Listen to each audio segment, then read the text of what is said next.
నేను Manjula Yadav AMC cookware branch manager అండి. ఈరోజు మనము ఏఎంసీ కుక్వేర్లో యూనిట్స్ ఉంటాయి కదండి.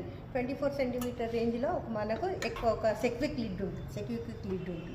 తర్వాత అదే మాదిరి 20 సెంటీమీటర్లో కూడా ఒక సెక్విక్ లిడ్ ఉంటుందండి. దీన్ని ఎలా యూజ్ చేయాలి కస్టమర్స్ అందరూ కూడా ఈజీలో, అంటే కొంతమందికి డౌట్స్ ఉన్నాయి, ఈజీగా ఎలా యూజ్ చేయాలో వాళ్ళకు కన్ఫ్యూజ్ అవుతుంది. నేను ఈరోజు చూపించబోతున్నానండి మన ఏఎంసీ కుక్వేర్ లిడ్ని ఎలా యూజ్ చేయాలి. ఇది ఏఎంసీ సెక్విక్ లిడ్ అండి. ఇది ఫాస్ట్ కుకింగ్ లిడ్, ఫాస్ట్గా కుక్ అవుతుంది, సెక్యూర్గా కుక్ అవుతుంది. దీనికి 4 సేఫ్టీ నాబ్స్ ఉంటాయండి. ఈ 4 సేఫ్టీ నాబ్స్తో మనము సెక్యూర్గా కుక్ చేసుకోవచ్చు. ఇన్ కేసు ఎప్పుడైనా మనము 1 గంట 2 గంటలు మర్చిపోయినా కానీ మనకు ఫుడ్ మాడిపోతుంది తప్ప బస్ట్ అవ్వడం లాంటిది ఉండదు.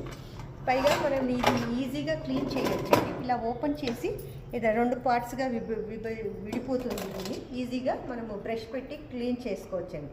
అయితే మనము ఎలా యూజ్ చేయాలి, ఈ సెక్విక్ లిడ్ని ఎలా ఫిట్ చేయాలి ఈరోజు చూద్దాము. ఇది టైట్గా ఉండాలండి. ఈ గ్యాస్ కట్ కూడా కరెక్ట్గా ఉందా లేదా ఒకసారి ఫింగర్ పెట్టి ఇలా తిప్పి చూసుకోవాలండి. మనం ఏవైనా సరే ఇప్పుడు కడిగేటప్పుడు కానీ ఊడిపోకుండా జాగ్రత్తగా ఉన్నాయో చూసుకోవాలి. ఈ సెక్విక్ లిడ్ని ఇలాగే హోల్డ్ చేయాలి. మనం ఎలాంటి ఎక్కడ సైడ్కి పట్టకుండా హోల్డింగ్ అనేది ఇలా పాత్ర మీద ఇలా పెడతాము. ఒక చేయితో కొద్దిగా ప్రెస్ చేసి లాక్ చేస్తామండి. ఇది కరెక్ట్గా ఫిట్ అయిన సిస్టమ్. ఏఎంసీ కుక్వేర్కి మన సెక్విక్ లిడ్ అనేది ఈజీగా ఫిట్ అయింది.